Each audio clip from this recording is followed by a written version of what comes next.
3 வித்தியாசமான கதைகள். இந்த 3 கதைகளில் இருக்கிற பிரச்சனைகளுக்கு ஒரே தீர்வு தான். என்னன்னு பார்க்கலாமா? நான் நல்லா தான் படிக்கிறேன், ஆனால் ரிசல்ட் ஒழுங்காக வரமாட்டேங்குதுன்னு நினைக்கிறீங்களா? அப்போ இந்த ஸ்டோரி உங்களுக்காக. ஒரு கிராமத்தில் ஒரு அரசு பள்ளி இருந்துச்சு. அங்கே வருண்னு ஒரு சின்ன பையன் இருந்தான். அவனுக்கு படிப்பு சரியாக வரவே இல்லை. எல்லா டீச்சர்ஸ்கிட்டையும் திட்டு வாங்கிட்டே இருப்பான். அவனோட மேக்ஸ் டீச்சர் பேப்பர் கொடுக்கும் பொழுது, வருண், நீ ஒழுங்காகவே படிக்க மாட்டியா? எப்போவுமே ஃபெயில் ஆகிட்டே இருப்பியா? கவனமாக படிக்க மாட்டியான்னு சொன்னாங்க. சாரி மிஸ் அப்படின்னு ரொம்ப சோகமாக சொன்னான் வருண். அன்னைக்கு சாயந்தரம் வீட்டுக்கு போன வருண் ரொம்ப சோகமாக இருந்தான். அதை பார்த்த அம்மா, வருண் செல்லம், என்ன ஆச்சு? ஏன் ரொம்ப சோகமாக இருக்க? அம்மா, நான் எவ்வளோ படித்தாலும் எனக்கு படிப்பே ஏற மாட்டேங்குது. நான் என்ன பண்ணுறது? எல்லா டீச்சர்ஸும் என்னை திட்டிகிட்டே இருக்காங்க அப்படின்னு அவன் சொன்னான். அவன் வாங்கின மார்க்ஸையும் அம்மா கிட்ட காமிச்சான். அதை அம்மா பார்த்துட்டு கோபப்படாமல், வருண் செல்லம், இப்போ என்ன, நீ நல்லா படித்து மார்க்ஸ் வாங்கணும் அதானே அப்படின்னு கேட்டாங்க. உடனே வருணும் ஆமான்னு தலையாட்டினான். சரி, நீ முகத்தை போய் கழுவிட்டு ஃப்ரெஷ் ஆகிட்டு வா, நான் சொல்கிறேன் அப்படின்னு சொன்னாங்க. வருணும் முகத்தை கழுவிட்டு வந்தான். அப்போ அம்மா சொன்னாங்க, தினமும் இயேசு கிறிஸ்து கிட்ட ப்ரேயர் பண்ணு, நல்ல ஞானம் உனக்கு கிடைக்கும். இயேசு கிறிஸ்து உனக்கு நல்ல கான்சன்ட்ரேஷன், மெமரி பவர் எல்லாம் கொடுப்பார். அவரால் மாற்ற முடியாதது எதுவுமே இல்லை. படிக்கிறதுக்கு முன்னாடி ப்ரேயர் பண்ணிட்டு பைபிள் படிச்சுட்டு அப்புறம் நீ படின்னு சொன்னாங்க. அதே போல் வருணும் தினமும் நேரமே எழுந்து ப்ரேயர் பண்ணிட்டு படிக்க போவான். அவனுக்கு படிக்கிற எல்லா விஷயமும் ஞாபகம் இருந்துச்சு. எக்ஸாமும் வந்துச்சு. ப்ரேயர் பண்ணிட்டு எக்ஸாம் எழுதினா வரும். அப்புறம் ஒரு நாள் டீச்சர் பேப்பர் கொடுக்கும் பொழுது, இந்த தடவை நல்ல மார்க்ஸ் எடுத்ததுனால எல்லாரும் வருணுக்கு கை தட்டினாங்க. உடனே வருண் ஆண்டவருக்கு நன்றி சொல்லி அவரை மகிமைப்படுத்தினான். முடியாதுன்னு உலகம் சொல்லும், கூட இருக்கிறவங்க சொல்லுவாங்க, ஆனால் தேவனால் கூடாதது ஒன்றும் இல்லை. பணம் இருந்தால் தான் எல்லாமே பண்ண முடியும்னு நினைக்கிறீங்களா? இந்த குட்டி பையனோட வாழ்க்கையில் ஏசப்பா செஞ்ச அற்புதத்தை பாருங்களேன். ஒரு சிறிய கிராமத்தில் ரவின்னு ஒரு சின்ன பையன் இருந்தான். அவனும் அம்மாவும் அப்பாவும் ஒரு சின்ன குடிசையில் இருந்தாங்க. கரண்ட் வசதி இல்லை. இருட்டாகிற சமயத்தில் விளக்கு வெளிச்சத்தில் தான் படிக்கணும். இப்படி ஒரு நிலைமையில தான் ரவி வாழ்ந்து வந்தான்.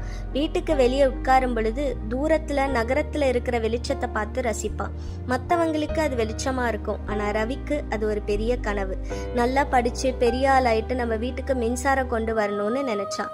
ஒரு நாள் அவனோட டீச்சர் எல்லார்கிட்டையும், உங்கள் ஆம்பிஷன்ஸ்லாம் என்னன்னு சொல்லுங்க பார்ப்போம் அப்படின்னு சொல்லி கேட்டாங்க. எல்லாரும் டாக்டர், இன்ஜினியர், பிஸ்னஸ் மேன்னு சொன்னாங்க. ரவி கிட்ட கேட்டப்ப, டீச்சர், எனக்கு பெரிய சயின்டிஸ்ட் ஆகணும் அப்படின்னு சொன்னான். அதை கேட்டு எல்லாரும் சிரிச்சாங்க. சயின்டிஸ்டா நீயா அப்படின்னு கிண்டல் பண்ணாங்க. ஆனால் டீச்சர் அவனை என்கரேஜ் பண்ணாங்க. நீ நல்லா படித்து சயின்டிஸ்டா கண்டிப்பாக வருவேன்னு சொன்னாங்க. அதை கேட்ட ரவி ரொம்ப சந்தோஷப்பட்டான். ஆனால் அவனோட நண்பர்கள் அவனை கிண்டல் பண்ணதை நினச்சி சோகமாக இருந்தான். அப்போ இயேசு கிறிஸ்து கிட்ட ப்ரேயர் பண்ணான். அப்போ ஆண்டவர் அவன்கிட்ட வசனங்கள் முகாந்திரம் நிறைய பேசினார். அது என்ன வசனம்னா, என்னை பலப்படுத்துகிற கிறிஸ்துவினாலே எல்லாம் செய்ய எனக்கு பலன் உண்டு அப்படிங்கிற வசனம் தான். அந்த வசனத்தை சொல்லி சொல்லி தினமும் ப்ரேயர் பண்ணான். அவனுக்கு புது பலன் கிடைச்சது. நல்லா படித்தான், நல்ல மார்க்ஸ் எடுத்தான், காலேஜ் போனான். காலேஜ் போகும் பொழுது அவனோட அப்பாவுக்கு உடம்பு சரியில்லாமல் போயிடுச்சு. பகலில் காலேஜ் போயிட்டு இரவில் வேலை செஞ்சு ரொம்ப கஷ்டப்பட்டு படித்து பெரிய சயின்டிஸ்ட் ஆனான். இவ்வளோ பிரச்சனைகள் இருந்தும் அவன் ஆண்டவரோட பேசுறதையும் ஜெபிக்கிறதையும் விடவே இல்லை. ரவி ஒரு விஷயத்தை உணர்ந்தான். அவன் இவ்வளோ தூரம் உயர்ந்தது சொந்த பலத்தினால புத்தியினால இல்லை, கர்த்தருடைய கிருபையும் இயேசு கிறிஸ்துவின் அன்பும் அவருடைய வல்லமையும் அவர் கொடுத்த ஞானமும் அப்படிங்கிறத உணர்ந்தான். அவன் அந்த வசனத்தை சொல்லிட்டே இருந்தான். நம்ம எல்லாரும் சேர்ந்து ஒரு தடவை சொல்லலாமா? என்னை பலப்படுத்துகிற கிறிஸ்துவினாலே எல்லாம் செய்ய எனக்கு பலன் உண்டு. ஆமேன். கஷ்டமான சூழ்நிலையில நம்ம என்ன பண்ணுவோம்? இங்கே டேனியல்னு ஒருத்தர்கிட்ட ஆண்டவர் எப்படி பேசினார்னு பாருங்களேன். நல்லூர் என்ற பட்டணத்தில் தானியல்னு ஒருத்தன் குடும்பத்தோட வாழ்ந்து வந்தான். அவனோட குடும்பத்தில் மனைவியும் ஒரு சின்ன பெண் குழந்தையும் அப்புறம் தானியலோட அப்பாவும் ஒரே வீட்டில் வாழ்ந்து வந்தாங்க. சந்தோஷமாக போயிட்டு இருந்த அவங்க வாழ்க்கையில் திடீர்னு நிறைய திருப்பங்கள் வந்துச்சு. தானியலோட அப்பாவுக்கு திடீர்னு ஹார்ட் அட்டாக் வந்து ஐசியூவில் அட்மிட் பண்ணியிருந்தாங்க.